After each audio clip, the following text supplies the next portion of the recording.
ነው መሻቴ አንተን እንዳስከብር ደርቤ ላብዛው ምስጋናዬ ለምወደውና ለቸሩ ጌታዬ ምስጋና ይብዛል አምልኮና ነው መሻቴ አንተን እንዳስከብር ልቤ ላብዛው ምስጋናዬ ለምወደውና ለቸሩ ጌታዬ ምስጋና ይብዛል አምልኮና ስግደት ነው መሻቴ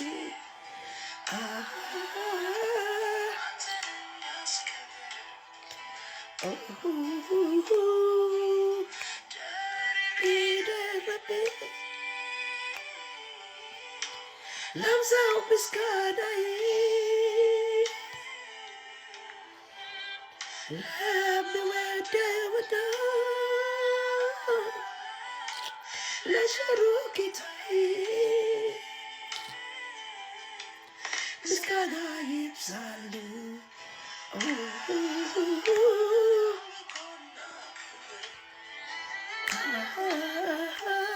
የምለው መሻቴ አንተን እንዳስከብር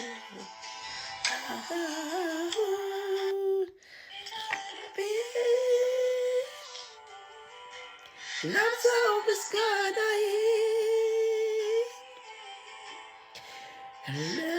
ለሚወደውና ለቸሩ ጌታዬ ምስጋና ይብዛል አምልኮና ስግደት ነው መሻቴ አንተን እንዳስከብር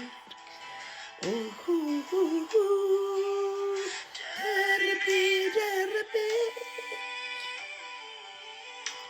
ላብዛው ምስጋናዬ ለምወደውና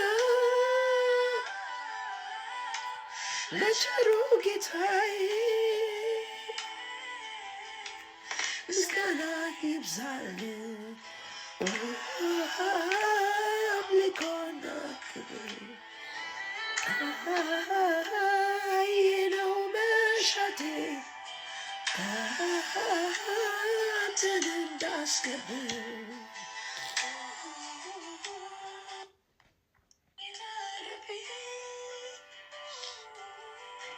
ላብዛው ምስጋናዬ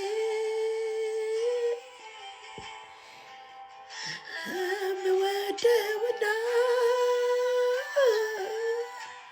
ለቸሩ ጌታዬ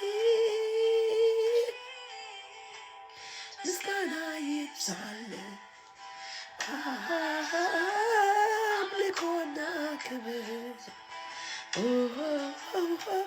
ይህ ነው መሻቴ አንተን እንዳስከብር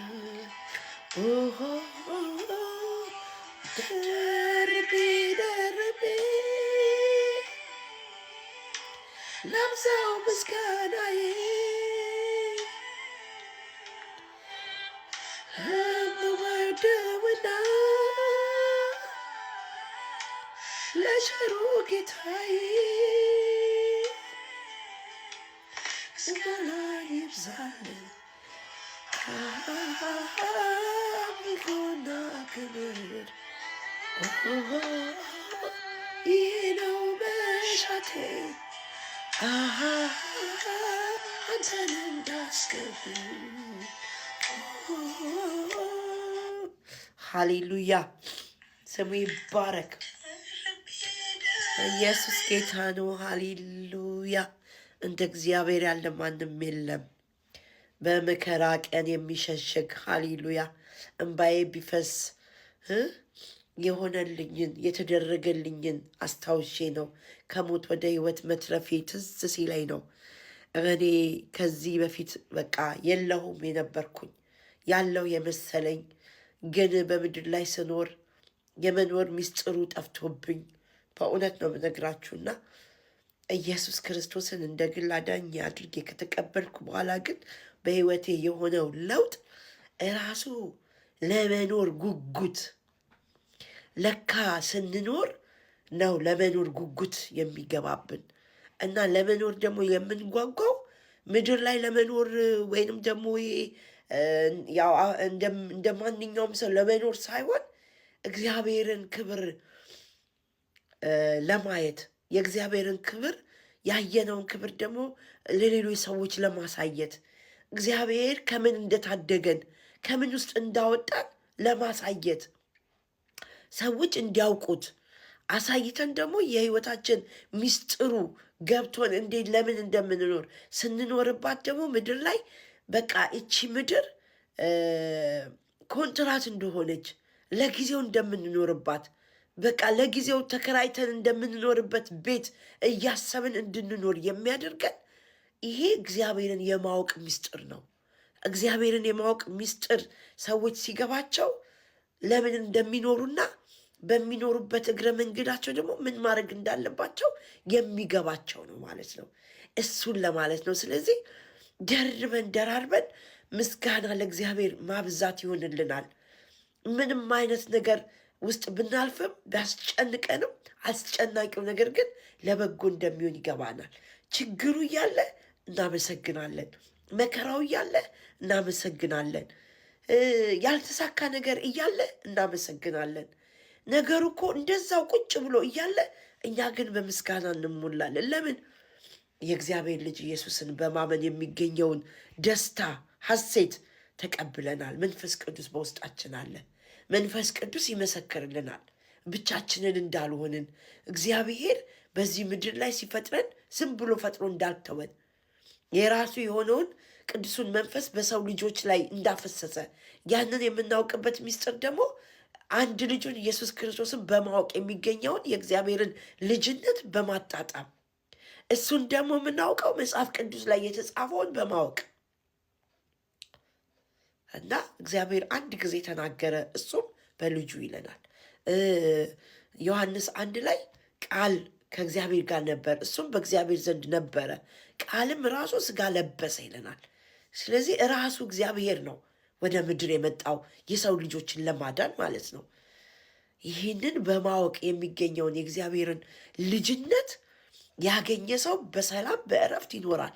ችግሩ እያለ፣ ሁኔታው እያለ፣ ነገሮቹ እያሉ፣ ምንም ያላለቀ ነገር እያለ ግን የእግዚአብሔርን ሀለወት፣ የእግዚአብሔርን አብሮነት፣ የእግዚአብሔርን ደግነት፣ የእግዚአብሔርን ቸርነት በማሰብ ውስጥ ሰላም ይገኛልና እኔ የምሰጣችሁ ሰላም ዓለም እንደምትሰጣችሁ አይደለም እንዳለን ሁሉ ሰላማችን በኢየሱስ ክርስቶስ የተሰጠን ነው።